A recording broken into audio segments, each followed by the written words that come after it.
Okay, let me call the meeting to order. It is 7:00 exactly. I know Susan's looking at the clock, so we're moving on. Thank you, Vince. Mr. Huff, would you please do? Oh, Bill. Bill is here. Oh, there it is. Go ahead, Bill. Hey, Vince. Yours, take it over. Great. Well, step one done. Let me get my agenda in front of me. All right. Roll call. Roll call.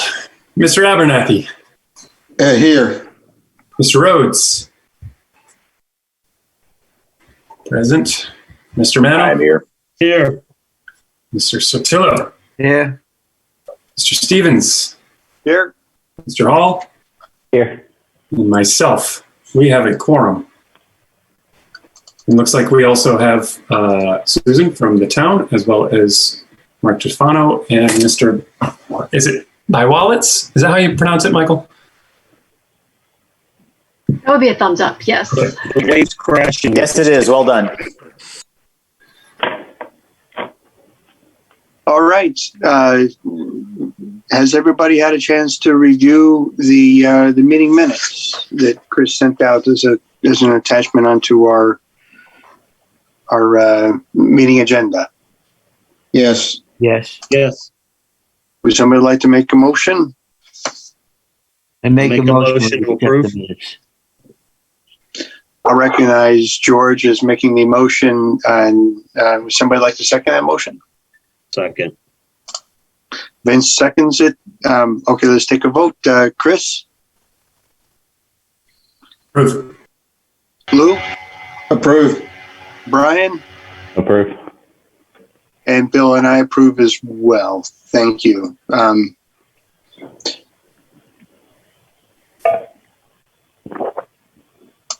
And I am joining with my computer so that I can actually see things on the screen. All right. Announcements, Susan? Most of my announcements made it on as agenda items. Sorry about that, everyone. But there are two. First, I'd like to address that I was remiss last month. I wanted to readdress the public comment period. We in January, I'd requested, I'd recommend you make a motion to include public comments for the February meeting at item 4, and then I got clarification from Lori, the clerk. We need to change our bylaws, but I forgot to get a motion to add public comments for the rest of the year if that's what the TAC desires. So I just want to pitch that out there right now if you want to do that for this meeting and all the meetings moving forward. Yeah, and I think we have an item under new business for that. Did I miss that? Okay. Okay. So We can do it now. We can do it now if you guys want. We had talked about if anyone from the public wanted to speak, to not make them sit through the entire meeting. We also talked about limiting it to 4 minutes. And then the CTAG updates as part of the agenda item as well. Not sure So if I'm understanding it right, we need to make a motion to add those into the agenda, but we also need to take a vote on adding them into the agenda for all meetings going forward. Right? Okay. So would somebody like to make one or the other of those motions? I would like to make a motion to add public comments similar to last month after number 3, which is the approval of the minutes, and before the announcements by the staff.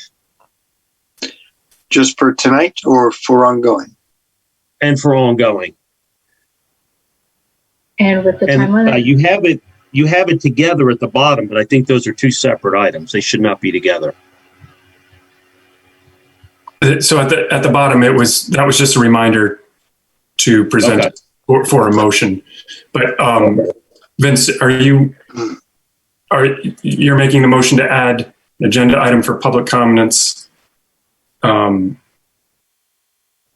with after the approval and before the staff announcements. With a time limit? I'm sorry? 4 minute time limit.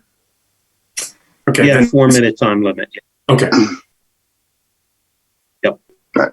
Thank you. So we're making we're going to vote down a motion to add for this meeting and all meetings going forward, the opportunity for public comments limited to 4 minutes. And we are going to vote on adding that after the approval of the previous month's meeting minutes. Okay. Okay. Somebody like to second that? I'll second it. Like Lou did. Was that Brian? Yes. Okay. Lou, did you jump in there before and I missed that? No, Okay. go ahead. All right, let's do a quick roll call. We have a proposal from Vince and a second by Brian. Chris? Bill, just 1 second. Can I just get a clarification? Is that 4 minutes total or 4 minutes per person? I think it's 4 minutes per person. Don't you guys agree? That was my assumption. Thank you. Yes, I approve. Agree. Approve. Okay. Lou? Approve. George? No, I think 4 minutes is too long. Okay. Is that an alternate motion? Or is that just a disapprove? I disapprove it. Okay. Okay, and I'll vote in favor of it. So it passes 5-1, right? 1, 2, 3, 4, 5, 6-1. Did I count that right? 1, 2, 3, 4, 5-1. 5-1. Yes. Okay. Thank you. I counted myself twice, I guess. Do I have to record the votes or just approval by the margin? By the margin. I think you could. It's up to you, Chris. I don't know that there's a rule on that. The way that I would do it would be to say approve 5-1 with the dissenting voice of George. But I don't know that that's even that important. Okay. All right. Thank you. So since that was added before my announcements, do you want to open it up for public comment, Bill? And then I'll finish my announcements. Sure. Public comment?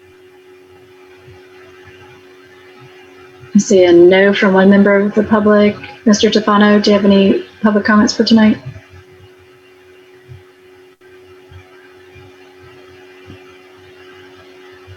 Take that as a no. All right. Back to you, Susan. The other announcement, and Bill, let me know if you want to take this over, but we did receive a resignation from Preston. And so, Sure, do you want to take it? I'll take that one. Yeah. We tried to reach out to Preston several times. Obviously, he had a hard time making it to the meetings over the past year, really 2 years.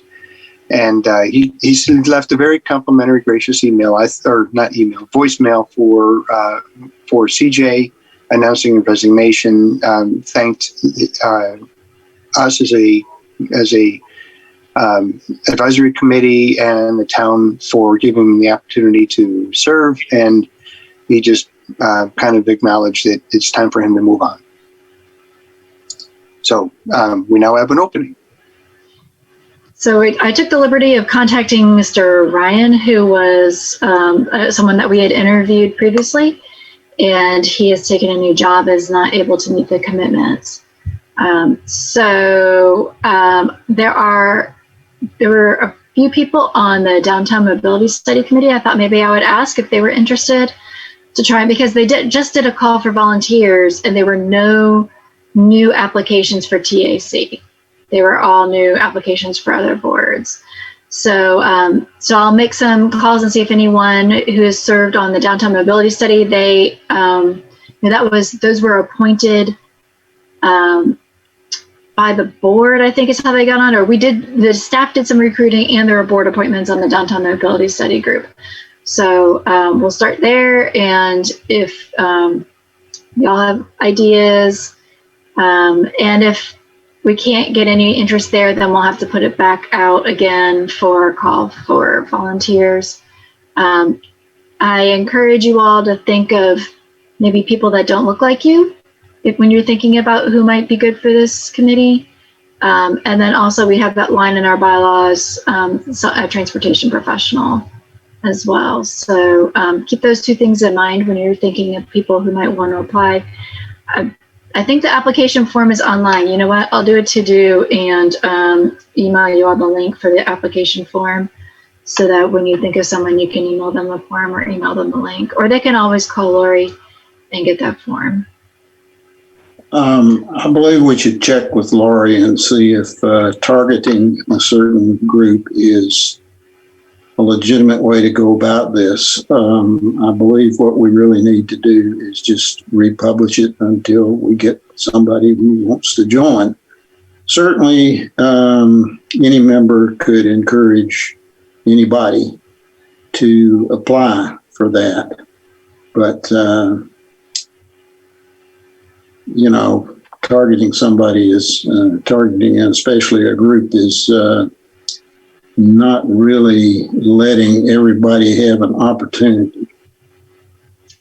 But if it's posted, right, and the people on the downtown mobility study have already expressed interest in, serving the town, I think that makes sense to at least ask them. You're not, designating them as members. We're just reaching out to people that have expressed interest in these type of things. Sure, that's basically what I said. Anybody on the committee can encourage anybody to apply, but as a policy here, I don't think that's the way to go. Maybe that's certainly not saying that it can't be done. It's just shouldn't become a policy. And that is all I have for announcements. Bill, I see you talking, but you are muted. Thanks for pointing it out, Susan. I'm in here what you're saying, Lou, and I appreciate the comments and the concern. I didn't hear anything that Susan was saying that it related in the least to policy. It was more a concern that we want to have the TAC at full capacity, and we don't want to wait another full year to open it up to a call for volunteers and get resumes that way, which might end up being a year and a half before we get the seat filled.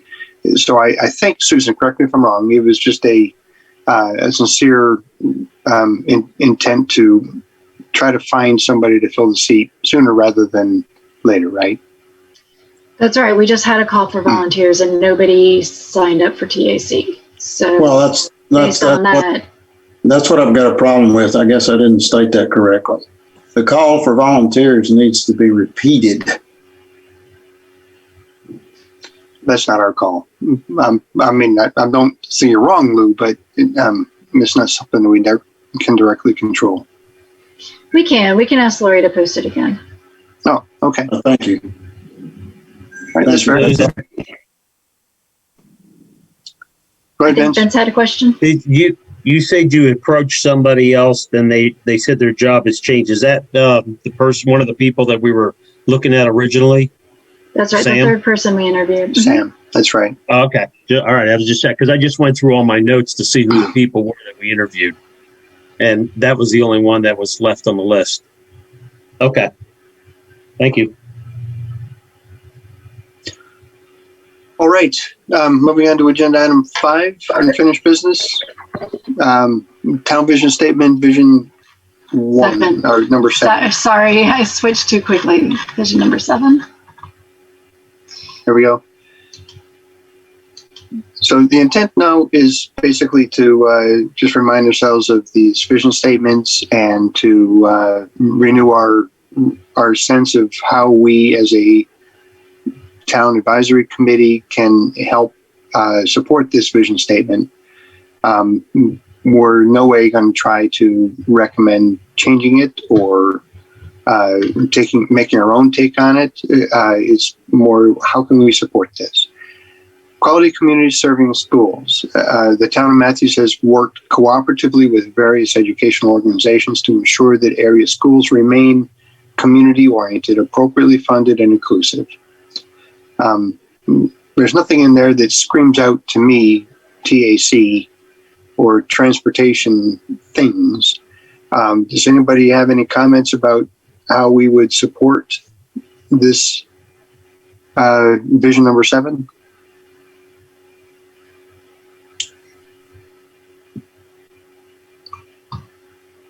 Okay.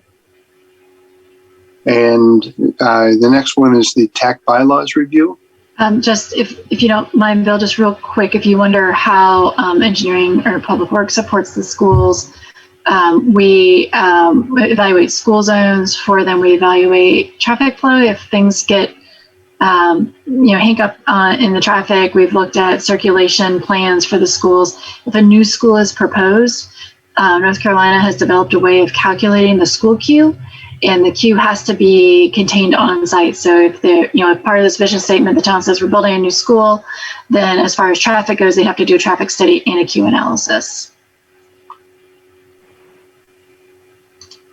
So I remember that we've had a few discussions about the speed along Elizabeth Lane, right, essentially past Elizabeth Lane Elementary, and some of the remediation things that have been done or could be done over there.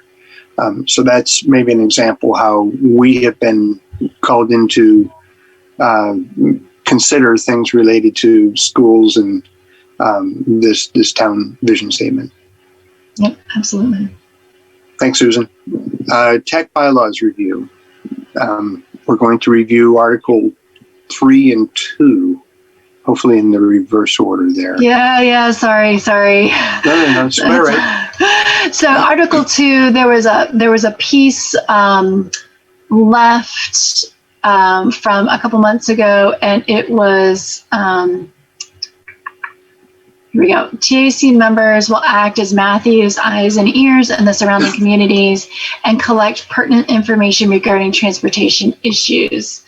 And we touched on that, but then the question was asked, how do other advisory committees, how do other volunteers handle this in their community? Because it's basically eyes and ears in other communities. But the question specifically was, what about people in Matthews and other neighborhoods as well? I know the people in my neighborhood, but what about neighborhoods across town? How do other people get input from this broad group? And so I emailed every staff liaison and the town manager. And so I have a few examples, and I'll try and make this quick. For EDAC, the Committee on Education, the EDAC liaison was also the liaison for the Committee on Education. And they conducted an extensive survey of schools within a 7-mile radius of Matthews. Committee members divided up the school list, so each person needed to engage with 5 or 6 schools, but it was still really involved with mixed results for school participation. That person said maybe each TAC member could be assigned to a nearby locality and monitor that locality's town or city board agendas for relevant transportation issues, then report back to the TAC on pertinent information about upcoming projects, controversies, funding plans, details, etc. So that was one response. The environmental committee liaison said that they don't have as part of their mission statement, so they don't collect information from other communities, but every now and then they want to know what other communities are doing, and that the staff liaison contacts the public works director for those communities.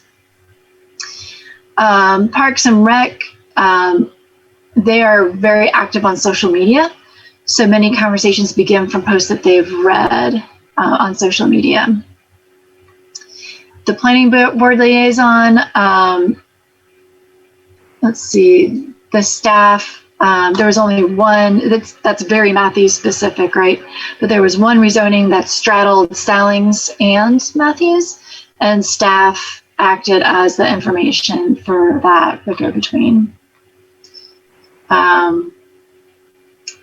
and Board of Adjustment are not allowed to discuss other cases, so that was not one. Now, town manager said we have the quad, which is Matthews, Mint Hill, Stallings, and Indian Trail, and each town updates the other towns about things going on.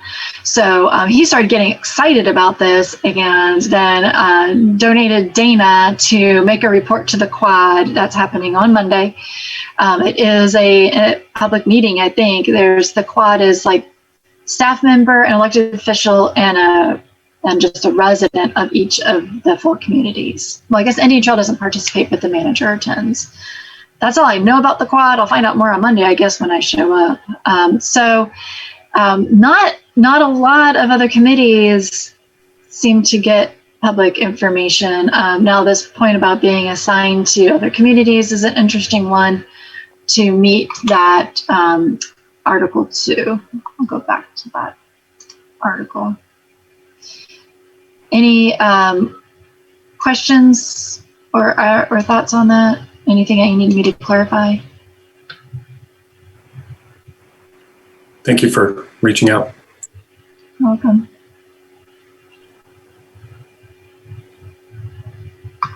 Nope. Okay. We were working on Article 3, number 5. Assist in the development of a master transportation system plan to include, but not be limited to, current and future roads and location of same, mass transit corridors, infrastructure types, car van, bus pools, park and ride solutions, pedestrian greenway, bike paths. I sent you all a bunch of information from CRTPO that has a lot of this stuff in it. My notes indicate from the last meeting that I was proposing that the CARPO information satisfied this, and that the TAC participates in that because Dana and I bring to you the MTP and CTP submittals, which is part of that CARPO process.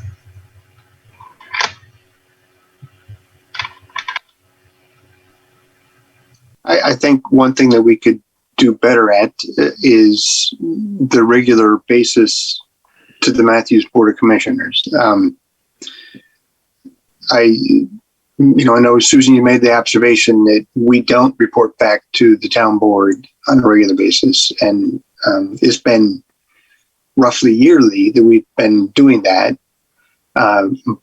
But perhaps they could use a voice to them more frequently. So I could fill that void if you all agree, or we could nominate somebody on a quarter by quarter, semi-yearly basis, whatever is appropriate to do it. I know Vince has done it a couple of times.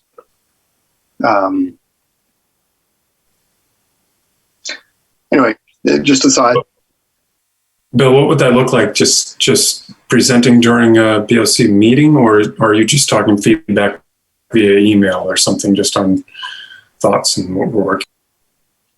All of the above. I think in the past we have had kind of like an annual report that we've read back, TAC accomplishments, what are been our top areas of focus, attendance, things like that, that have been reported back and on an annual basis. Vince, did that? I know it was very thin agenda that I just outlined, but is that basically what you've presented as well? Yeah, it's same thing. And then, we talked about the future, what some of our goals we were looking at or some of our projects up ahead. But yeah, it's basically what Bill said, plus things for the future as well, that we were looking ahead on as well. Mm-hmm. Thank you. Yeah. So what's coming? What is going to be our focus?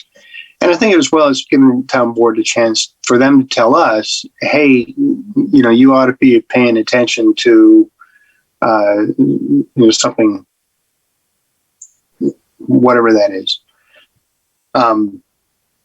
So yeah, at relevant local, regional, state transportation meetings, attend. Sorry. Yeah, we definitely been doing that. We have now our CTAG representative, so that's a huge boost for that. Donnie, thank you for helping us out with the CTAG. Yeah. So we had finished all of Article 3 and we were just on the last one, number 5. Oh, thank you. Yeah, I'm sorry, you missed the last meeting. So we just needed to tie up these last 2 things for these 2 articles. So if there's no further discussion on number 5, then we can gotcha. work on the next article. Oh, sorry. We had done 6 and 7. We're just stuck on 5 because some people said we needed a new master transportation system plan. And I was wondering what that looked like if we have all these other plans. Somebody have an idea what master transportation plan we should put together? Did anyone look at the materials that I sent over that has it?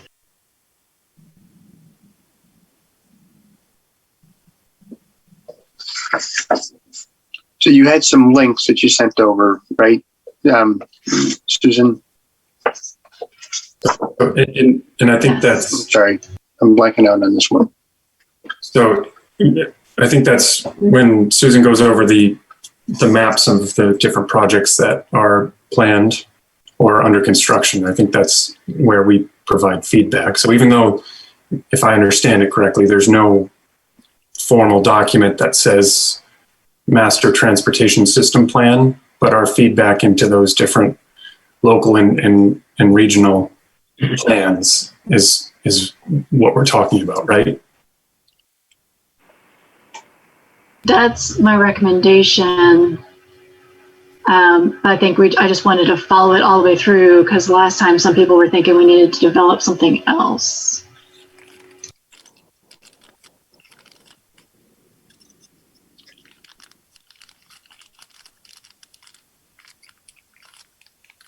Well, I don't think we need to develop anything else unless somebody has a specific in mind. Alternatively, we could revise this instead of assist in the development of, it could be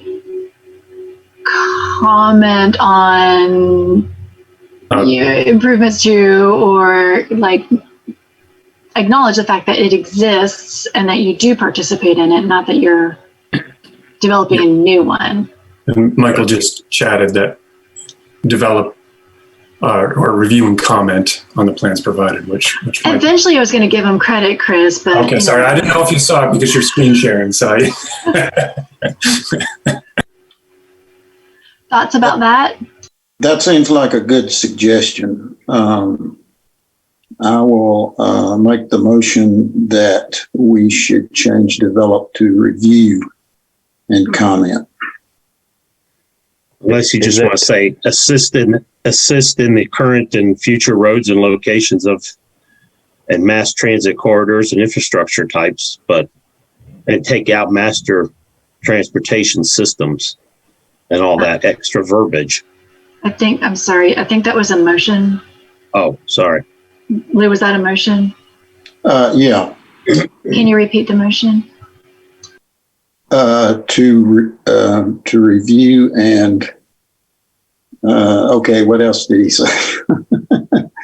To review, Provide comment on. Review and comment on, and in lieu of to review and comment on. To replace assist in. Would somebody like to second that motion? So first, I just want to, Chris, did you get that? yeah. Okay. Yes, but let me just clarify, Lou. So we're striking assist in and replacing that with review and comment on. So the new wording would be review and comment on the development of a master transportation system plan. Or Yeah. the only thing I'm wondering if instead of the master transportation system plan, do we say the current or the does that work with the different plans that we have in place? Somebody going to come back and say, what is our master transportation system plan? I guess that's the question, right? Is that Yeah. I mean, if they do we have one? Is it up to us? Well, but we're saying we're reviewing it, but we don't have a plan to review. We do. I sent you the links. Sorry. right? But I mean, I guess the question is, we have those various plans, local and regional. We're assuming that that's kind of makes up the master plan, but it's not called the master transportation plan, is it? It is? You're right. We don't have a document that I can hand you that says, Right. this is the master transportation system plan. It's contained in the regional plan. We do have a comprehensive transportation plan. Right. So we do have a document that's online. That's that. Is that what this means? Right. And I guess that's the question. Is this clear enough, or does it matter? Should we take out the words? So I'm kind of torn here. Lou made a motion, and we are now kind of nitpicking other bits of the sentence than what Lou had targeted in his motion, I think. You can add into my motion a comprehensive transportation system plan. Replace the word master with comprehensive. Got it. Okay. Perfect. Well, read back the total, Yep. so we're voting on.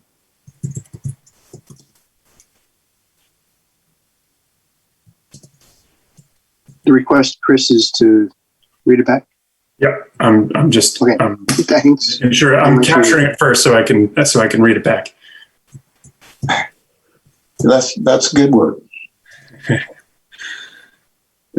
Okay. So Mr. Abernathy made a motion to modify the wording in Article 3, Section 5 to replace assist in the development of a master with review and comment on the comprehensive. So it would read review and comment on the comprehensive transportation system plan. Does that work? Works for Somebody me. like, thanks, Lou. You can get rid of mass transit corridors? Is that the phrase you're going to get rid of? The very beginning, right after 5. So strike out assist in the development of a master, replace it with Okay. comment on the comprehensive. Okay. Okay, so Lou made the motion. I'll second it. Vince is seconding. All right, cool. Let's go down the list. Vince, He seconded. oh, okay, sorry. Chris, Approve. George, Yes. Brian, Proof. and Bill's a yes. Okay. Who did I miss? Nobody. Okay, cool. Thank you so much, Lou. Appreciate it. You're welcome. Okay, so the rest of it, do we want to nitpick anymore? Okay, thank you. Let's move on. Number 6, new business. All the cases that are on the list we've already discussed. So No new business. No new Okay. zonings. Susan, just one question real quick. I did not see, so we made the motion last meeting about recommending postponing the Greylock Ridge one, and I saw that it was no longer on the rezoning list. Does that mean they're deferring it? What? Okay. What? Uh-oh. It could have been withdrawn. Oh, it's 2021. right. It's right here. No, 720.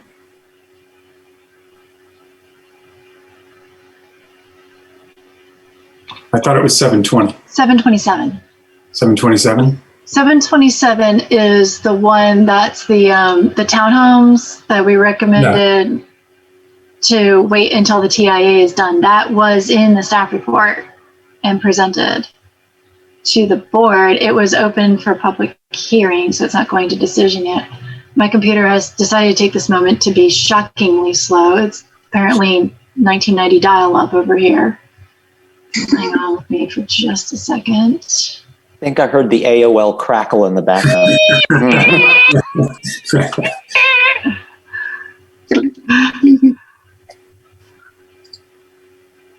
And gray skies. Okay. And I'm sorry, I don't mean to revisit this. I just didn't know if you knew, because we did make the recommendation to the board to defer. I just want to pull up the site plan to make sure we're talking about the same one. Okay.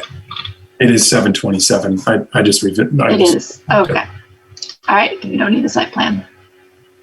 So that one, yep. So it's going to planning board and then it'll go back to the board of commissioners potentially on April 12th. Okay. So under the current trajectory, then we won't get the NCDOT traffic analysis back before. So the board hasn't made a decision yet. So it might be that on the 12th, the board says, we want this deferred because we want to see the DOT traffic study. And maybe at planning board, because the board went to, what happened last month was to open it for public hearing, not to make a decision. So they couldn't defer it at that time. We asked the petitioner to defer. They said, no, we can't, staff can't force them to, only the board can. And so we're kind of in a holding pattern to wait and see what the board does on the 12th. Then on the 12th, it might say, we're not making a decision until after the traffic study. Gotcha. Okay, just for the rest of the committee, I had sent an email to the board recommending postponing the decision. I only heard back from Mayor Pro Tem Garner, who kind of was deferring to the mayor on the decision. So that was all I heard back. Thank you, Susan. Next new business, upcoming Board of Commissioners presentations. The next meeting is Monday. And we have two transportation related items. The first is the North Ames Street engineering consultant. It is just 450 feet of sidewalk that we received a CDBG community development block grant for to build the sidewalk. They're going to let us install curb and gutter so we can get the sidewalk at the correct elevation that we need for the road. Public Works will come back and patch in that asphalt, but this particular grant doesn't pay for asphalt. It's paying for the sidewalk. But we can't design this in-house. I can't go out with a drawing on a napkin and say, hey, contractor, build this. I have to hire a firm. So we hired a firm. We solicited. We received 7 qualifications packages, and it went through an evaluation process. The questions that we were evaluating the packages on were stated in the RFQ, and was selected based on the combined rankings of all the selection committee. We selected Kimley Horn as the top ranked firm. We then went through staff negotiations for fees. They're only 10% over our budget, and Dana is working with the block grant coordinators to add that to our, we have an active grant application in now. So they were like, hey, just add that to your grant application. We'll look at it this week. So she hurried up and did that. So she'll be presenting this to the board, just asking the manager to enter into contract. Remember, this grant, very small match from the town. It's we really only needed 0 match, but we offered up 5%. So hopefully we'll get this sidewalk done quickly and cheaply. The second transportation item that will be presented is the Silver Line. I'm going to scroll down because there's 3 links here. I don't know why it's under new business. Consider resolution supporting Link Silver Line locally preferred alternative. CAT staff has come back to the board numerous times. We had the big Silver Line task force that 3 TAC members served on, and CATS just went through that massive 3rd round of public meetings. Hopefully you all were able to participate in that, and virtual open house too, where you submitted comments, hopefully. And staff or CATS is asking that the board adopt a resolution in support of whatever they want to support. So staff worked on the resolution. We took the CATS resolution and added some caveats that, based on conversations from previous presentations to the board, we thought the board might be more comfortable with some of these being written. They might be more comfortable with the resolution knowing these things are still going to be worked on, that to implement measures identified to preserve the corridor. We'll still participate in the transit-oriented development study. We'll still participate in the light rail trail. I told you all I was tired. The rail trail study. And that will continue to coordinate on the design of non-rail infrastructure that adheres to the town of Matthews standards. So no 3-foot sidewalks. Let's get sidewalk sizes that are in our ordinances. Not that CATS would do that, but we thought it would help the board feel more comfortable with adopting a resolution. Further coordinate on parking and access to the station and to businesses that will be impacted with the rail alignment, and to mitigate adverse impacts in the downtown area, including ballast, and minimizing the footprint of that rail along Matthews Street. Because what CATS is talking about is ditching the bicycle facilities so that they can have a wider footprint for the light rail. And we thought, well, if you have a rail trail going down there, we're not going to, where the bikers going to go on the rail trail if you get rid of the bicycle facilities? So this is the resolution that was kind of formatted by CATS.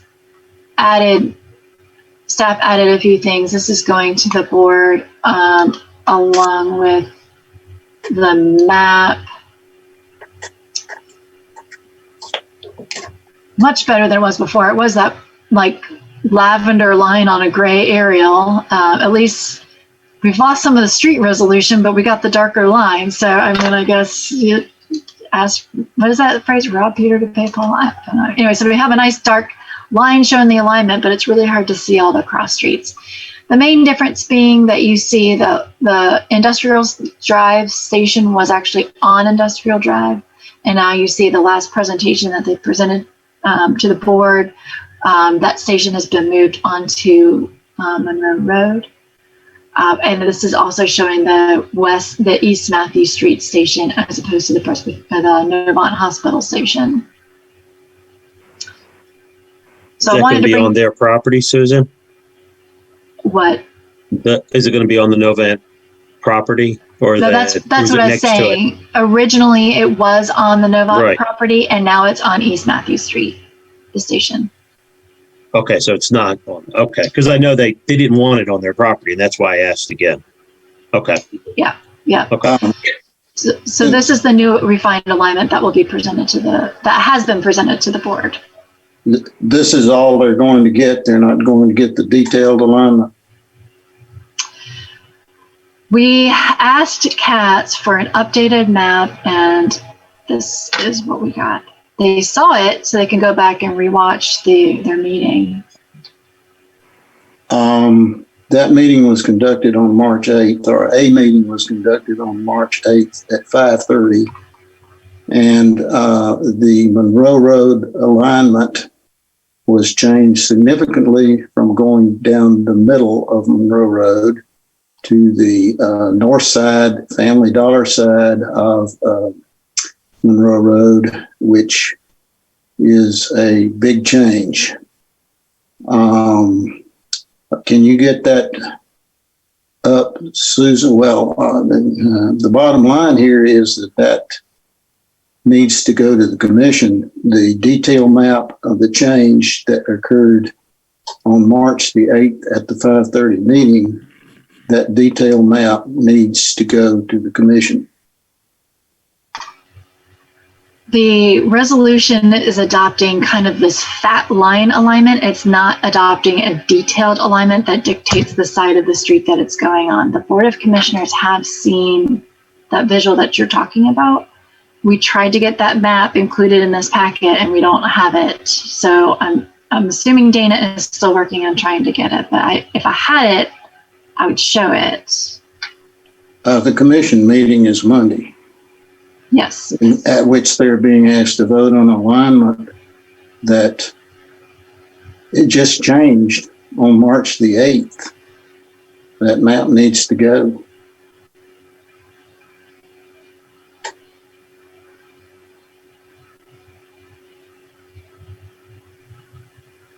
Lou, I'm not quite getting, what are you saying needs to go? The map of the March 8th change that moved the alignment from the middle of Monroe Road to the north side next to Family Dollar, impacting businesses there. But basically, it's a big change. There's another change. It also changed the station location from along Industrial Drive over to Monroe Road, which Susan did mention, but which needs to be shown to the commissioners. It needs to be part of what they're approving.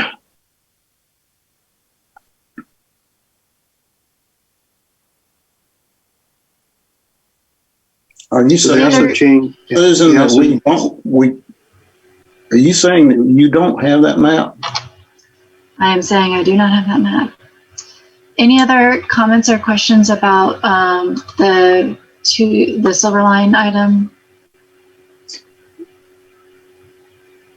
If I remember right, Susan, when Andy Mock presented to the town board, he was also showing that he made a point to highlight that the specific route going down Monroe Road, it had initially been discussed to put it down the middle of Monroe Road and then cut over to Industrial Drive. And now they're talking about running it along the, what would be considered the outbound from Charlotte side of Monroe Road. So there are some changes, and I thought at that meeting on the 8th that Andy Mock did a fair job of representing those changes. I appreciate your concerns. It motivates me, Lou, to just write a quick note.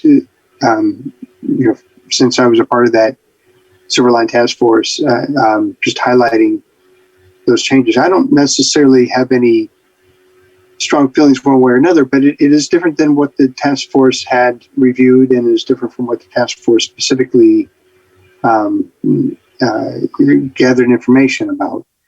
We didn't take any votes on the Industrial Drive station as a placement in particular. We didn't take any vote in particular on whether or not it should be down the middle of Monroe Road or to the side of Monroe Road. So I don't necessarily have any feelings about the changes. I think, and if I'm hearing the context to your statement as well, Lou, the issue is more that the things have changed, and they haven't potentially been, the town board hasn't potentially been made fully aware of those changes. Is that right? That is part of it.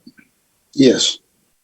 The changes were presented to the board on the 8th, so I'm struggling to understand. The fact that I don't actually have that map is, that's a problem.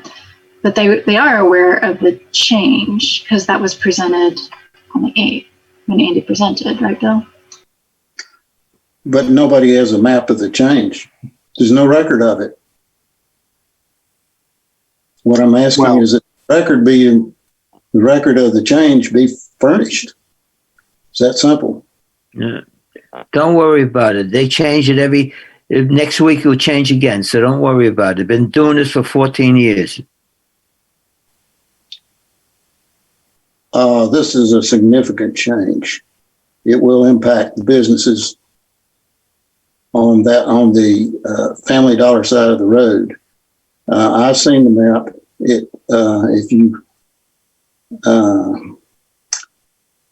I've seen the map, and it appears that at least 3 businesses will lose the front of their buildings. It goes across 11 driveways, business driveways, including 1 access road.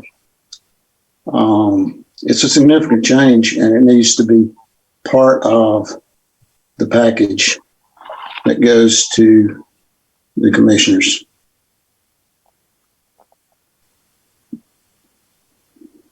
Point taken, Vince. Sorry, Lou. So, Bill, just so I capture this correctly, you said you were going to reach out to the board to highlight some of the changes that were presented on that March 8th meeting versus what the Silver Line Task Force originally voted on. Is that? Yeah, I'll send that email. And then perhaps request that Katz provide that map. Is that? Something to that effect. I'm probably going to word it a bit differently, but yeah, something to that effect. Yeah. Okay. Thank you. Well, I don't think that satisfies the problem. I'm going to make a motion that map, at least involving the section on Monroe Road, be included in the package that goes to the commissioners so that they, I'll stop there, but the reason is so that they will know and be able to know and evaluate the significant change in doing that.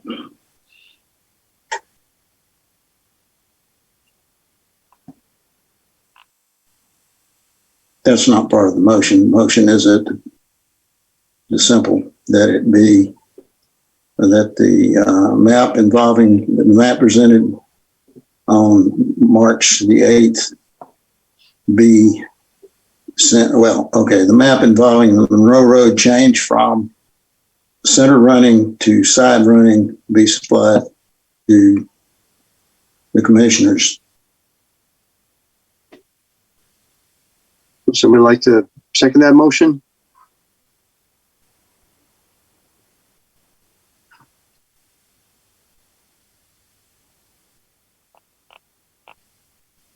I'm hearing silence, Lou.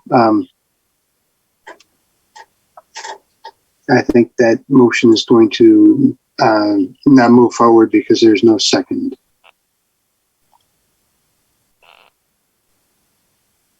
Bill, if I'm understanding, I mean, are they? I know what Lou's asking for, but are they eventually going to provide that detailed map? We may not get it by Monday or the next few days or next week, but they're going to eventually provide that detail anyway, right? Before anything's agreed on. No, it will be agreed on Monday. On Monday, it will be approved or disapproved. Oh, but are they going to have the detail by then? No. I mean, I can't imagine they would approve something that's in broad form instead of detail. I can't imagine it either. That's the reason for the motion.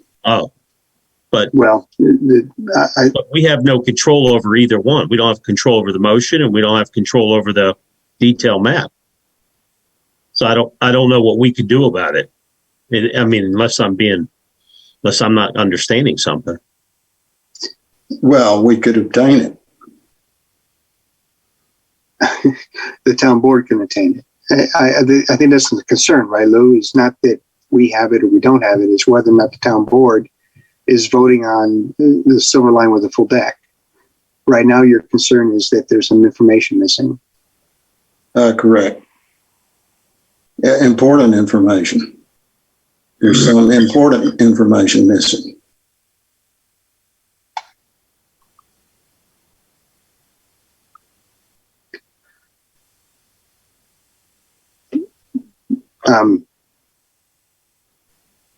I've just sent a request to Charlotte Area Transit to see if that map can be made available to the board prior to the 322 meeting. Thank you, Susan. Perfect. Okay. Well, does that supersede then Lou not needing to make a motion if you've already put the request through? Would you say that supersedes needing a motion? Susan? Oh, you're asking me? Sorry, I thought you were asking the group. Anybody but Susan, since you put the request through, if it comes by Monday, then everything's all good. If it doesn't come by Monday, the board's still going to look at it and approve or disapprove. But at least you put forth the request that says we'd like to see the detail.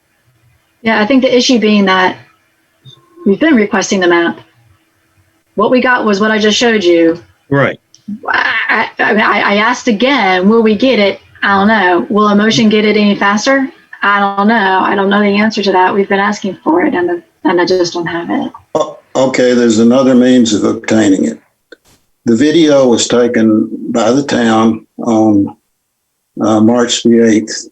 In that video is included the map in detail.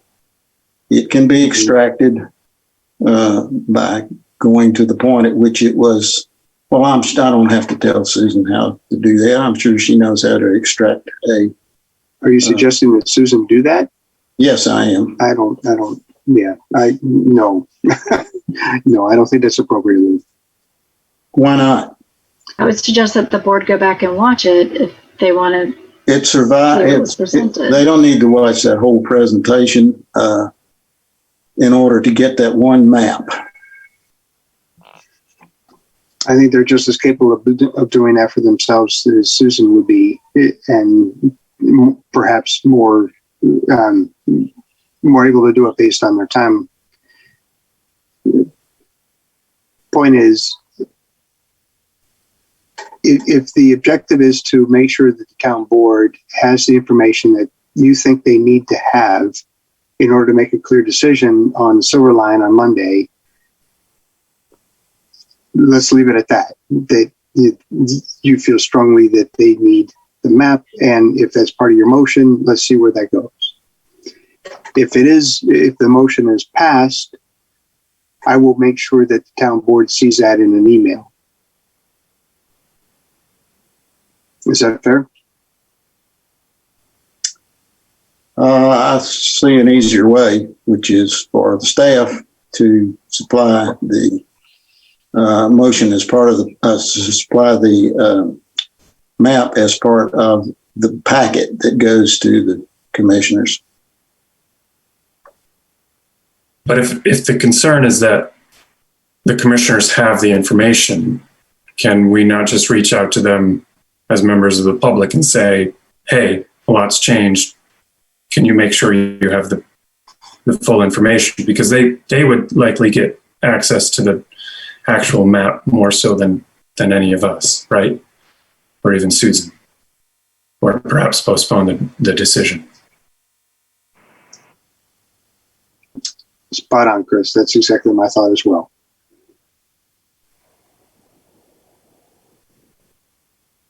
Not quite sure I understand how they're going to be furnished the map in that scenario. Well, I don't think they would necessarily get it, but the point being, if they're alerted to perhaps a change in information or lack of information, they would defer the decision on it until they have the information.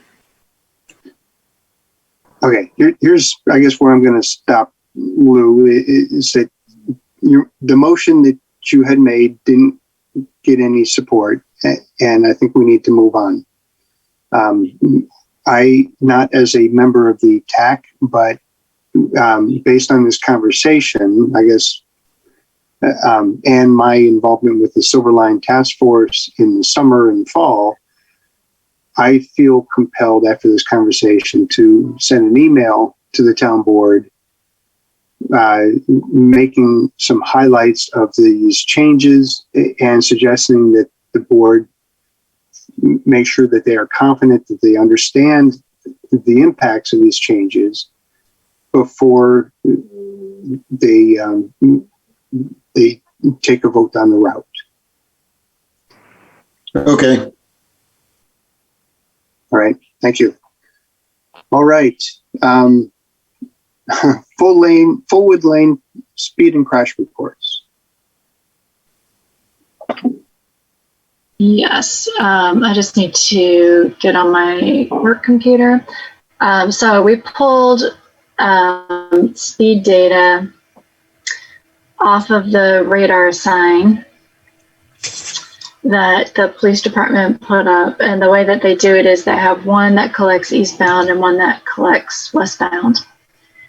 And the reports indicate that the average speed in both directions tops out about 39, but it's right around 35. So the average speed is right around 35. Now the 85th percentile speed, which is like the old way of determining speeds, is at 47. Which was the same as before. I think it was 46 before we lowered the speed limit. As far as crashes go, it's a pretty high crash corridor.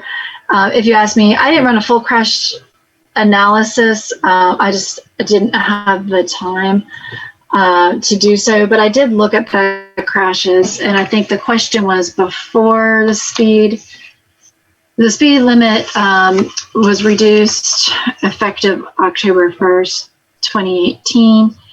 And so when you look at crashes before then, there was about 74. So the police department sent me data from March 30th, 2015 to December of 2020. So when you look at that period before October 1st of 2018, it's about 3.5 years. Crash rate for that road is right about 0.016. So 74 crashes in 3.5 years is about 21 crashes a year. That's kind of high. And when you look at the period, I took out COVID because we experienced massive decrease in volumes, and nationally there was a massive increase in crashes because people were driving faster on wide open roads. So I just went ahead and took out the 2020 numbers. There was no data for the first 3 months of 2020. So when you look at October 1st, 2018 to December 2019, that's about 1.2 years. There were 35 crashes. So it's still about 002. I said 0.16, that's 00. So they're both 002. So we didn't really see a reduction in crashes. However, when I looked at the type of crashes, before the speed or after the speed limit decrease, there were no recorded turning vehicle crashes. There were still, before and after, there was about 67% rear end crashes. That's the most frequent. But I was really surprised that the turning movement crashes, so turning onto the side streets, went down to 0 after the speed limit decrease. So that is the data. On to the side streets went down to 0. I did not differentiate between turning on the side street and turning out of the side street. Okay. Thank you for that clarification. That's a really important clarification, but the turning movements. Did you distinguish in all of this accidents that happened at the intersection of Highway 51 and accidents that happened on South Trade Street intersection versus the actions that happened in the corridor where the speed limit applies? I didn't do a comparative. I took out all the crashes that happened in parking lots and at the intersection of 51 and at the intersection of Trade Street. So I just looked at the corridor, not the intersections at the end and not the private parking lots along the corridor. Okay. So what's the recommendation? We keep the 35 or we go back to 45? Staff recommendation is to keep it at 35 because the corridor is changing we're going to see more pedestrians as they connect the side path along forward lane, and the nature of the vehicles turning in and out, especially with all the seniors that live along that corridor and the senior care facility and the students that when they go back to school, they'll be going to this school in the corner. I don't think they did that survey long enough. What was it, 2 weeks? And they did it with the tapes down, the speed tapes down. What did it for about 2 weeks? The speed data was from the radar signs from the police department. And it's a week is when they set them out for a week. I mean, they had the speed tapes out there, but it wasn't for a long period of time. And going to 51 is upgrade. Coming the other way, it's all downgrade. And you could start out at 35, and then you could, by the time you get to the bottom, you're going to be doing 45 easy. I think the study is what it is, George. Yeah. It's showing that the speed limit of 35 is generally abided by, right? People are generally not going 45; they're generally going closer to 35. Well, the state, go ahead. And the crash data shows that indeed it's a road that has fewer crashes, fewer incidents now than it did. Am I saying this correctly, Susan? Than it did previously. Crash rate is the same. The types of crashes have changed. Types of crashes have changed. Can we get an explanation on how the 85% is 46 miles per hour, if I heard that correctly, and the 100% is 36 miles an hour? What's the difference there? The average speed is was 35. The average speed, not the 100%, but the average speed. 85th percentile is a metric that is used to help set speed limits. Basically, that is like the top out of how fast people feel comfortable when they put the pedal to the metal. Now, some people will feel more comfortable and go 100, right? Probably not 100, maybe like 70. But the peak of the comfort level is what that 85th percentile is. You don't want people driving at their peak edginess down the road. You want them driving at a speed where they're aware of what's going on in your surroundings. And we are seeing that that the median speed, the average speed, the median speed is, well, median average are different, of course, but is, let me pull that back up. I'm sorry, it closed it down. Hang on. Are there any other comments while I'm looking for this? I just had a question. So previously you had said that the engineering, this 35 mile an hour was just derived from the engineering of the road. Are you saying that based off of sight distance, lane width, shoulder width, that those type of figures, the road falls under a 35 mile an hour speed recommendation, or is it that with the retirement community, school, and all of that on top of it? Right. So unfortunately, I don't know where I put my speed study. So it's there somewhere, and I haven't found it yet. Every now and then I take a peek in my files and see if I can find it. But the overarching reason, there's different factors that modern transportation practice uses to set speed limits. And it includes number of driveways, it includes adjacent land uses, it includes a number of pedestrians or anticipated pedestrians, it includes schools, like you mentioned, it includes, like with adjacent land uses, then that comes in the senior facilities. So that is what I used back in 2018 when I presented to the board to request that the speed limit be lowered, and the board agreed the speed limit should be lowered. Because to be honest, guys, there was no way that I would vote for any type of recommendation or motion that would go against engineering data for raising the speed limit. I would agree. I'm just not willing to do that. I would much rather that road be 45 miles an hour myself, but Donnie, you live. So what everybody, really Chris? close. Yeah, it's a nonstop drag race there. I mean, especially turning left from South Trade to go north on Fullwood.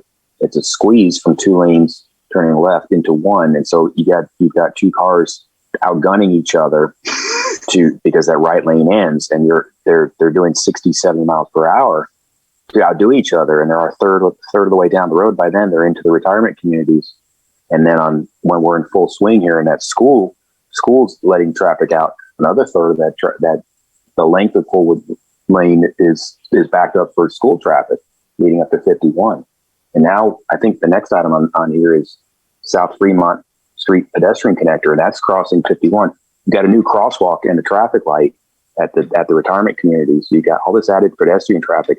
Some of those people, their quest here is to add pedestrian access from South Fremont over to the crosswalk on the south or west side of Fullwood Drive for special needs folks who aren't going to be running across the street. And one of those people is going to be my child probably at a future date. So I'm not going to encourage. I would never go against an engineering study, and I don't need to drive faster for a 1 mile stretch, 10 miles per hour faster to save 10 seconds.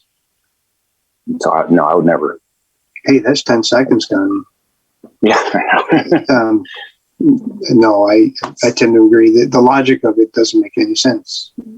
Not to mention there's Brian? I was gonna say there's bike And lanes bikes. on that road too, and so 45 really means 55 and 60, and that's pretty intense It does. with bikes there. So I don't know. When I lived in Brightmoor, that road was a parking lot. Probably with all the intersection work that's been done around Weddington and Pleasant Plains, it's better these days. But It's you were worse. never going that. It's Well, worse.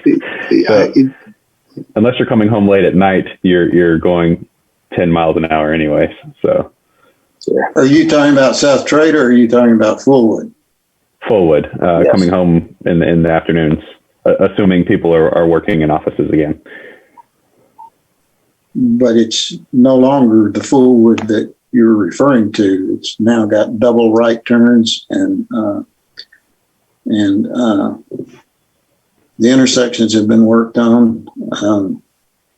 Not the same road. Right, which was I had sat with, that was my experience at the time. I'm sure it has changed since then.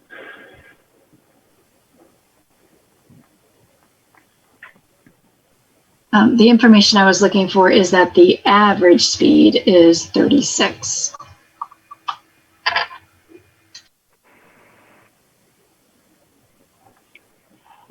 So Lou, does that help clarify what 85% means?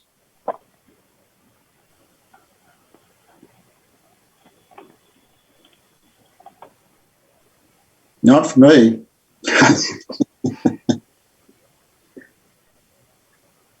So the request was just to provide this data. There was no staff recommendation is to do what the board said, which is to lower the speed limit, which is what I set out to do, anticipating a really vulnerable user environment where I've got bike lanes and walkers and all kinds of people that want to use that road to get into downtown. So if there's no other questions.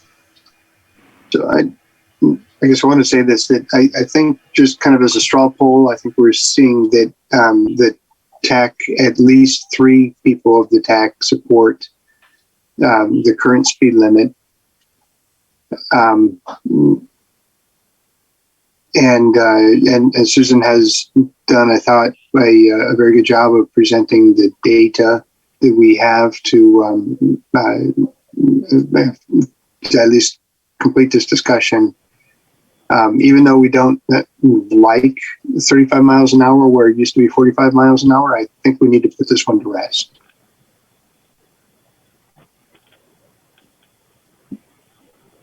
Okay. So moving on to South Fremont Street pedestrian corridor connector.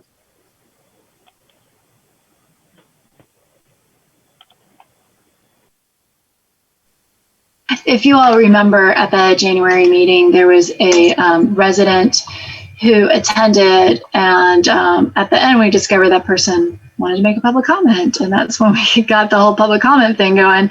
Let's have them at the front of the meeting, because he patiently sat through the whole meeting. He loved it. We all know it. It was Mr. Ralph Massaro, the former Public Works Director. I think he was the former staff liaison to the TAC. I'm assuming he was. He was. He was. Yep. Anyway, so his request, and I'm pulling up a map here for those of you who are map brained like me. In the county GIS system, Lavender is Matthews. Here is downtown Matthews. This is the rail line. And here you have the Old Town neighborhood. This is Fullwood Lane that we were just discussing. And this is that retirement community that splits across Fullwood Lane.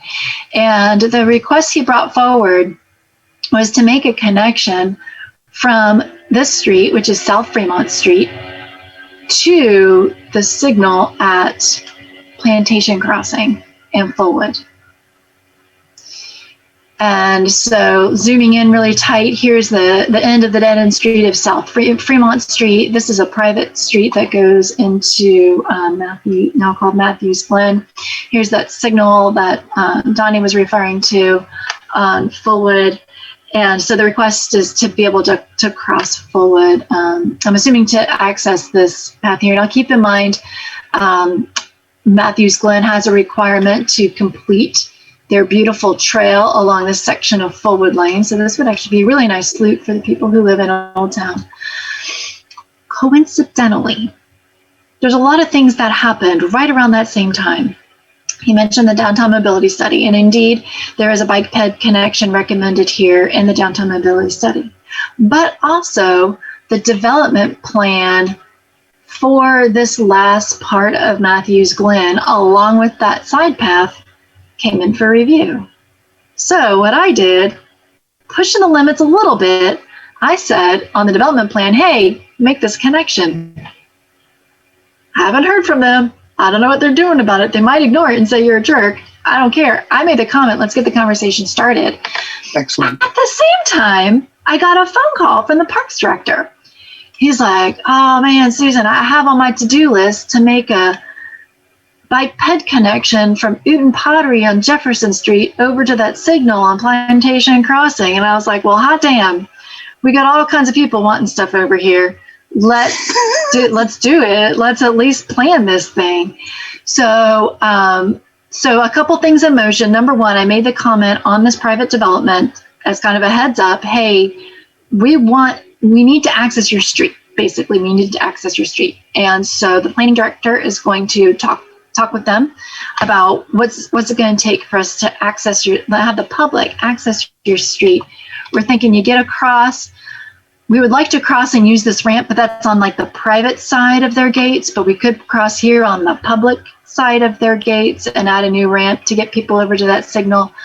But I took my Eng Tech out there and walked with the parks director, and we walked this whole stretch from Uten Pottery at the end of Jefferson Street along the private property of, oh my gosh, Abington and That sounds Carrington. Right. Yeah, Abington and Carrington. So we walked across Abington and Carrington, and we walked all this unused right-of-way of Fremont Street. You can see where people have been walking through there and creating their own paths, as well as back through here on Uten Pottery. 10 feet wide does not feel doable. Honestly, when we were walking out there, you can catch the ridge of Carrington's BMP and put a path up there. The parks director is going to talk to Carrington and Abington, because Abington folks are already kind of making this path over to the Pottery. So he thinks they'll be pretty receptive to participating in connections to their neighborhood. So wheels are in motion with Mr. Massaro's request. While I was researching this, I discovered that actually the residents of South Fremont Street during the rezoning for Matthews Glen did not want this connection. So I asked him to do a neighborhood devices petition.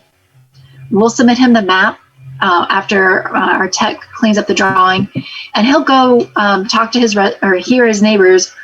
We'll get a petition signed for this section of South Fremont Street that says, actually, yeah, we do want a pedestrian connection, because I don't want to do something that previously the community said, no, we don't want. I want the community to now say, yeah, we actually do want this. And so he's amenable to doing that. I actually just saw him yesterday when I was downtown. He was walking to the library and I flagged him down. I said, we're going to get you a map. And he said, all right. So I want to let you know that a bunch of things coincidentally happened with that request, and staff is working on it. At this time, we don't have anything to bring to you, but sorry, Bill, go ahead. So Corey has been chartered to design and potentially build a path from Uten Pottery over to this, basically the same connector, right? The same road. Where's that coming from? Is that kind of a something that's still being considered, or is it beyond the consideration stage, more in the planning stage? It was part of the Uten Pottery plan. Oh. You know, they did a Uten Pottery master plan, and I think it was part of the Uten Pottery master plan. It wasn't part of the downtown mobility study. The Fremont connector was part of the downtown mobility study, and as such, we have to go back to the board numerous times in order to move forward with the Fremont Street connection. Yet another reason to have a neighborhood devices petition where the neighborhood says we want this. So there's a lot of people that need to be brought into this because it's all private property except for that one little piece on Fremont. So it's strictly pedestrian, right? And it might be paved or just maybe graded or something along those lines. We do want it paved. We really do want it paved. So we will do a 5-foot connection from Fremont Street because a pedestrian connection was what was requested, although we probably have 10 feet there.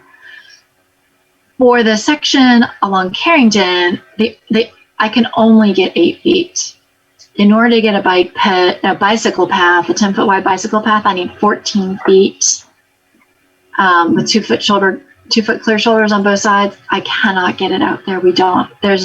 You're in their pond. So we have 10 feet clear, which is an 8-foot path. So we'll get 8 feet and we'll call it a bike ped connector. Yeah. But really it's kind of skinny for mixed use like that. But it's going to be we want to get it wider than 5. Now, as we come off of that ridge on their BMP and go into the Fremont, we talked about having we could do like a little parklet. We could do a 10-foot wide area there with some benches. And maybe, Corey loves his art in parks, so maybe there's a piece of art back there. I don't know. Depends on the popularity of the trail, I suppose. So where we can get it 10 feet, we'll make it 10 feet. Otherwise, 5 feet for some of those connections. I think we've lost the map. Yes. Do you need the map back up? Yes. Sure.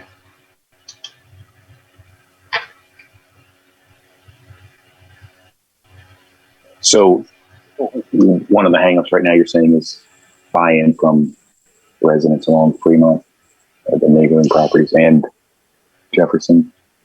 The biggest hangup is everything is on private property. Well, the main connection is on private property. And so we're talking to the private property owners about them letting us buy easements from them to do this. And then it's not funded.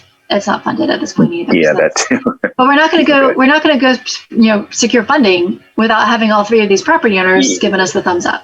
Sure.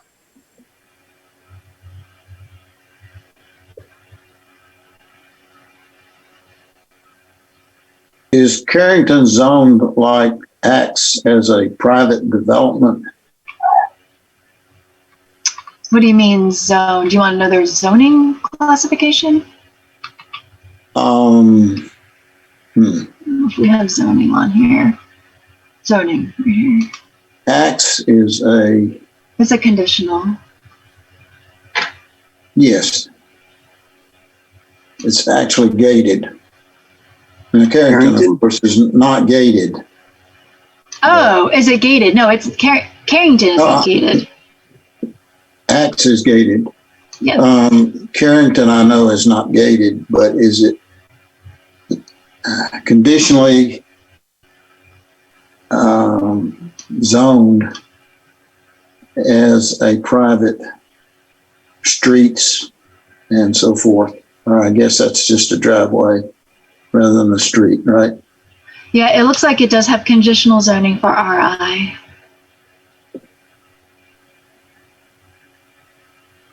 But I don't know what conditions are on that zoning. Probably uses.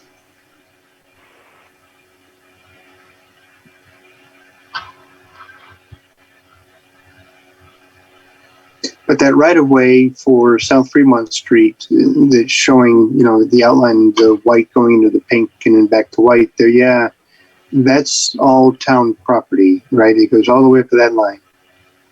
Correct. So I guess the tricky part is making that last, 10 feet, 20 feet over from the end of that, I should say the edge of that pink line to Plantation Crossing, and then of course the actual path out to Fullwood, right? Depends what you That's mean by the tricky tricky. What do you mean by tricky? Yeah, meaning that's the private property part. From the Fremont, that's right. It's once you end here, this is all private property. Yeah. Okay.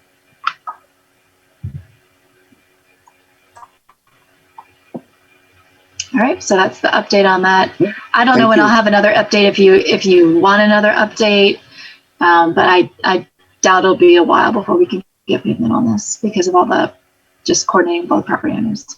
I guess what I'd be interested in, Susan, is just the progress on it. What's the next move? If the town board has received the information, is there going to be a vote on it? Is there, a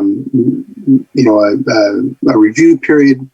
What have you? And at that point, maybe it'd be time for the TAC to chime in. We think this is a good idea, and we think the town board should support this bit of mobility.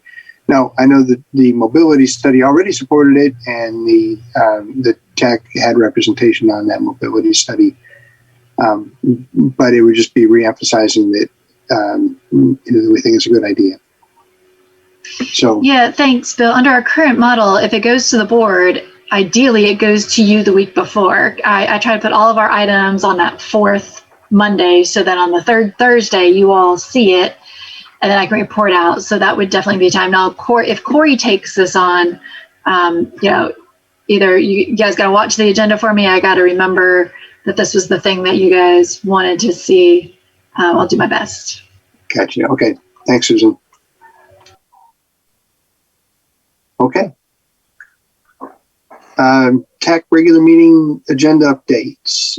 So I think we took care of that, right? A CTAG, right? CTAG. We need to. Ideally we would want to have the CTAG updates as an agenda item, not just new business. Would somebody like to? Bill, I just made the assumption that since Lori said we needed a motion to add public comment, that we would also need a motion to add CTAG. So that's just purely my assumption here. You're spot on correct, Chris. Okay. And I thought maybe under take no offense. announcements might be a good place. We'd have staff announcements, we'd have CTAG announcements. That way it's, again, like kind of like this updatey stuff is in the front. That's my recommendation, but you'll do what you like on it. Sorry, Donnie, I didn't mean to cut you off. No. Sorry to interrupt. I was just saying, and Chris, I take no offense to it. As far as announcements, because so far these CTAG meetings have been non-events, so I think I can get them over with quickly. So as filed under announcements is fine with me. Okay, I'm going to make a motion that we add 2 sub items under announcements, one for staff and one for CTAG updates. I'll make a second. All right. Let's roll into the roll call. I lost my list here. I see Brian. Oh, thank you. Yes. George. Yes. Vince seconded. Lou. Yes. And Bill's a yes. So unanimous. You get a spot, Donnie. All right, so I'm going to make, and that is for ongoing meetings. This meeting, I'm going to propose that we give Donnie the floor for a CTAG update for tonight. All right. Well, if you're ready, thank you.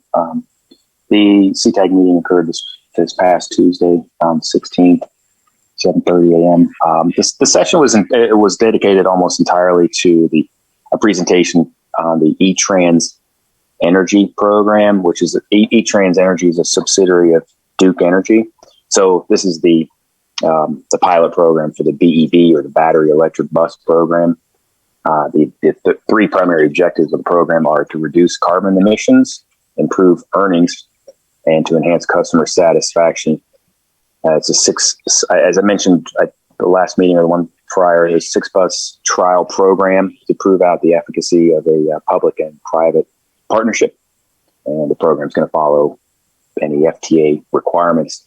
So the question was asked, how does this program, it was really a high level presentation. The question was asked, have either Duke or CATS done any studies on the power plant emissions required to charge fully electric buses? And we're talking, if they meet their objective of converting all of their buses or switching entirely to an electric bus program, we're talking about 304 buses.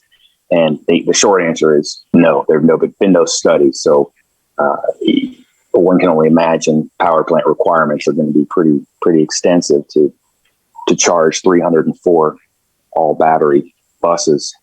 And then the second question asked was, did Duke commit to any commit to powering these electric buses in the future through non-coal burning sources? And the answer is yes, but there was no data presented, no data available at this time.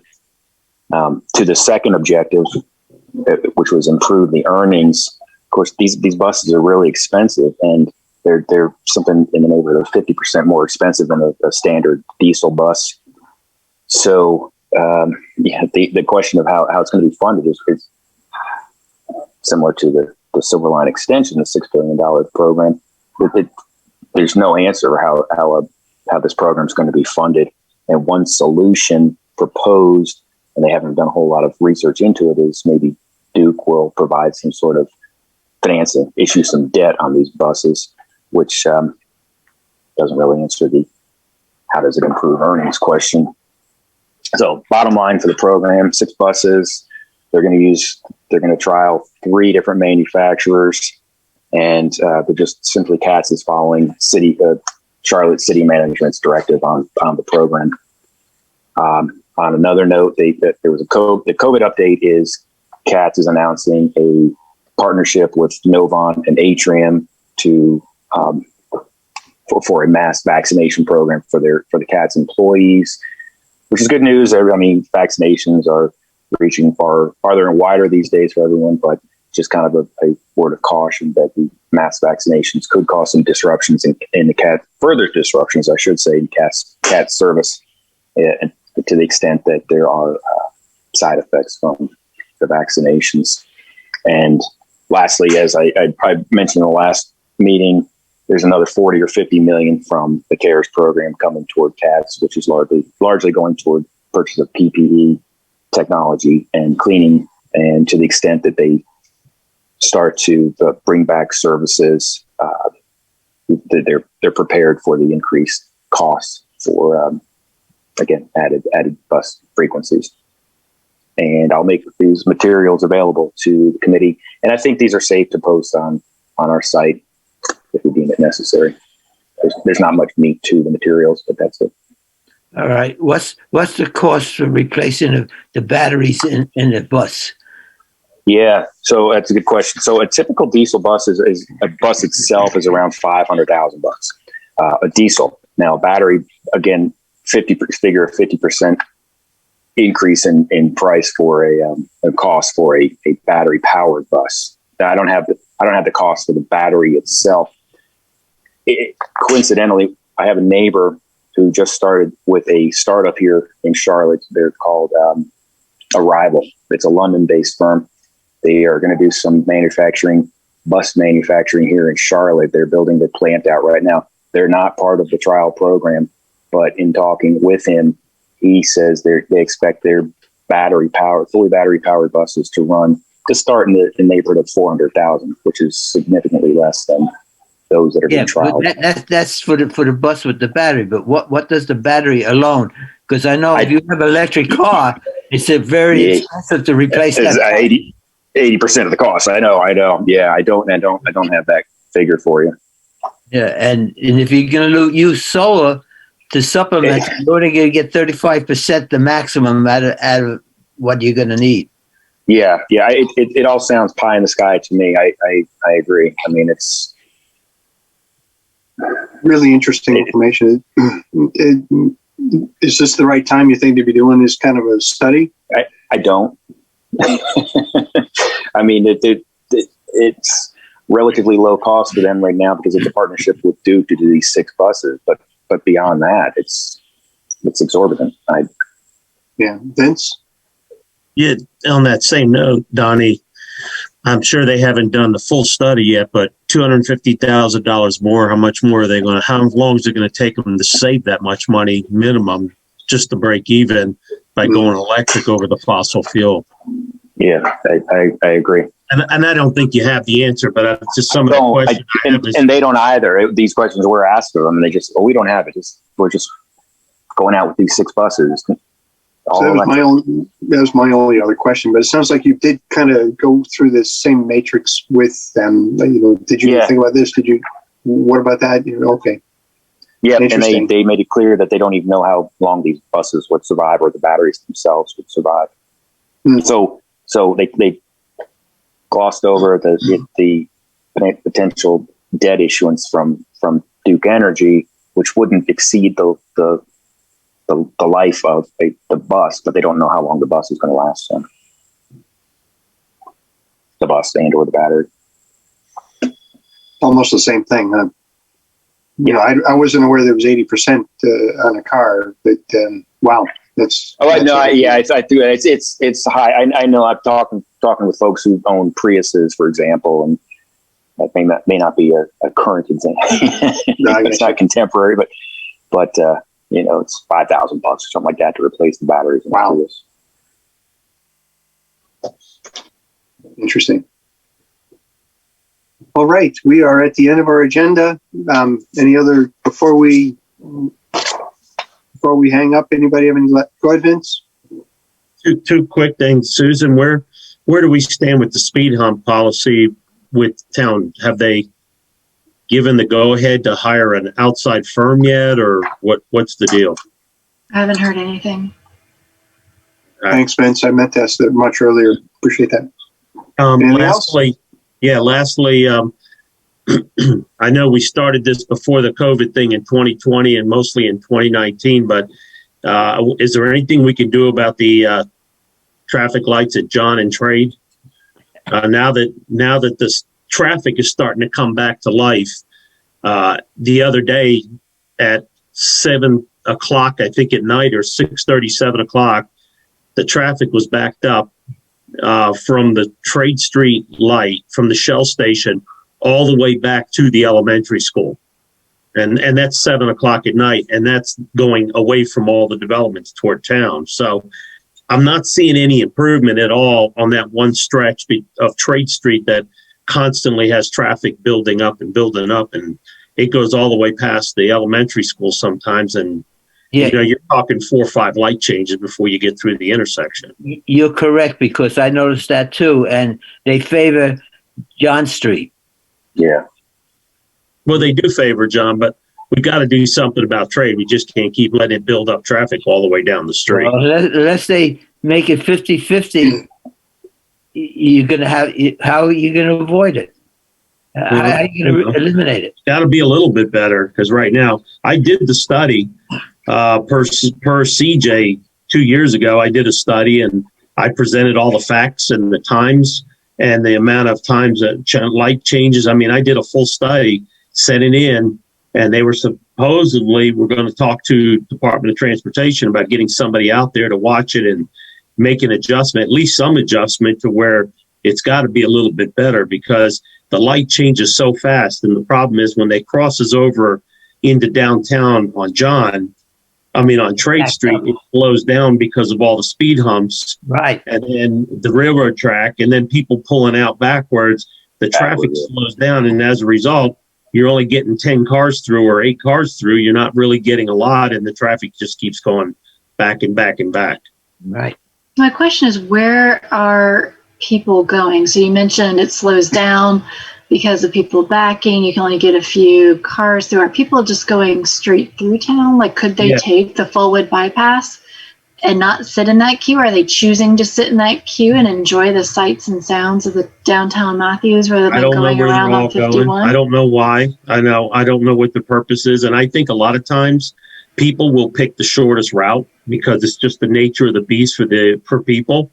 And so the shortest route between Matthews Township Parkway and the Matthews Elementary School, for instance, is right down the middle there on Trade. And I know for a fact, I get tired of waiting. I will go around all that traffic, make a left on John, make a right on Monroe, or not Monroe, on 51, and go all the way around, then go to the CVS, and then make a left turn just to avoid sitting in 4 light changes. That's right. Yep. But that's great. Use the network. Well, that's just a lot out of the way. That's a lot of waste of gas and a lot of time, which is not energy efficient, and it's a waste of time going through all that. It's a waste of time sitting there, and it's at least you're moving when you're going around. Try to fix the problem. Forward isn't a good deal either, because you have to make the right off of Forward if you're going towards Monroe, and then you have to get all the way over in the left lane to make a left onto Monroe. So what do you say? And it's only 35. We should raise all speed limits to 80. So what Vince was go ahead, Donnie. I was going to say, seriously, I do go, to answer your question, I'll go to Target from my house, and I do go through downtown. Sad to say, but to enjoy the sights. Mm-hmm. I live in Matthews. I want to see Matthews. Yeah. Mm-hmm. Yeah. I have a friend that lives on Council Place that does that. He doesn't mind sitting in the traffic. So what Vince was talking about the study. So if you have a complaint about a signal and you email me and you say, I hate this signal, I'm always sitting there. I sit there for 14 minutes. Well, me just giving that information to the DOT doesn't help them understand what the problem is. So what I do and what I ask Vince to do is, what time of day am I there? I start doing a countdown timer because I've been doing this for a long time and I can do it. But you can, if you have someone in the car with you, have them start counting down, how long am I sitting there, or how many signal cycles do I sit through in order to get through this light? And so it's day of the week and time of day, and then how many signal cycles. So you can just count, I sat through 3 signal cycles. But if you have someone with you and they can start a countdown timer and they say our delay was 4 minutes and 55 seconds. That's really only 2.5 cycles per peak hour. That's kind of normal. So that's what I ask you to do. If you have a signal that you think needs some work, then you can send me that information. I forward it on. So Vince sent that to us. We sent it on to DOT. That was 2 years ago. They tweaked the signal for sure. And someone just did a complaint. I can't remember what it's for. The email was so long and rambling, I didn't know what this guy was saying. So I just sent it up to DOT. He had times and days in there, so they were able to get enough information. And I followed back up with him, and he said that they had changed the signal and it was better. So now I'm hearing it's not better, but it seems to me if we add more time to Trade Street, there's still delays because of the speed humps and the backing traffic on the next several blocks. And George, you were going to say something? No. When I used to go to the meetings, when we had the meetings in Public Works, used to take me 3 signals before I cross over John Street. And that's 6:45 at night too. I mean, There's no rush hour. There's nothing. It is rush hour. You're still it is rush hour in Matthews. Not going into Matthews. That's not rush hour. In the town of Matthews, a rush hour extends past 7 o'clock. But not in that direction is what I was getting at. Coming the other way, it's all yes. over. It's all over now. I mean, trust me, I know. I drive these roads all day long, every single day, and it's crazy, some of the backing up that there is, and it's like they don't care that the traffic backs all the way up. Who doesn't care? The people sitting in the traffic? Nobody does, because it keeps happening. It keeps getting worse and worse. Mhm. And they're not tweaking it. I don't know what they're tweaking, because I could have sat through at least 4 or 5 light changes if I didn't go around. And so I know those cars sat through that. So that's not a tweaking. And that was after 7 o'clock at night. So I don't think there's any tweaking been done. Because they also have to coordinate the lights ahead. Well, Vince, would you be, sorry, I need to Go ahead. find a way to conclude this. 'Cause as frustrating as it is, would you be willing to at least do some basic counts like what Susan was suggesting? Resend your traffic study from 2 years ago and say nothing's changed, if indeed it hasn't. I don't think it's going to make a difference. The DOT is going to do what they're going to do. You see it all the time. Well, I mean, I hear what you're saying, George, and I'm trying to reconcile that with what I just heard from Susan, is that she did forward it on and they made a tweak, and perhaps the tweak isn't as good as they thought it would be. But if they, your statement, nothing's going to change. Maybe this would help make a change, because the perception at the DOT level is that they did make a change. And maybe it wasn't good enough. But something can change. Something apparently did change. It just wasn't what we I wanted. think they're just saying it changed. I don't think it changed. Do they communicate? If they want to meet with me, I'll be happy to chat with them. I will. I mean, I'll sit out there. I'll sit on the corner with them and talk to them and watch it, the traffic, and I'll sit with them and we can talk about it for all I care. Why don't we have a conference call from the signal? Anyway, so Susan was trying to reiterate, send the info over. She'll see what she can do in terms of following up. Right, Susan? We don't have an on-staff signal timing technician, so the best we can do, and I can say, please contact the resident directly, and they will. So rather than them coming to me and me reaching out like I just did with the person who complained about that signal, DOT told me they made a tweak. I reached back out to the person. DOT made a tweak. Do you see any improvement? He said yes. That was done. You're telling me no. Okay, send me more information. I send it to DOT, and I can say, cut me out of the middle. Please deal directly with the resident. If that makes you feel better, Vince, that's fine. I'm okay with that. Can you That's send me fine. an Thank email you. with your send me an email with the information and your contact, how you like to be contacted, and then Thank you very much, Susan. And they might have an online form for it too. I know they have one for potholes. I don't know if they have one for signals. Maybe we can dig a pothole there. No, I didn't really say that, did I? Here's a suggestion for anybody who wants to pursue that. Use a dash cam. That'll give you the pick and use a timer when you play the video, and that will give you definite information that you can send out. But then you have to watch your language, right? And more bad news, they're going to be resurfacing South Trade Street from Main Street up to John Street. I remember the last time when they resurfaced near that intersection, they tore out all the pucks, and we were on times that we weren't on detection for like a year. It took them to get those pucks back. So I told the new guys, hey, last time y'all were in this intersection, you tore out all the pucks, and then we were on standard timing or recall timing. Can you please take care to not tear out the pucks? And they looked at me like I was insane. They looked at me like I was a crazy lady. I'm like, they're the sensors in the road. They're the pucks. Don't grind them out. And they're like, we're not promising you anything. So in more bad news, we'll probably be back on recall timing because they're going to tear out the pucks and we won't have to. Cameras. There you go. I think we have a great opportunity to send some feedback. Thank you, Susan, for the comments. Thanks for the direction. All right. Any always awkward moment. I think it's time to adjourn. Chris, The motion, adjourn. second.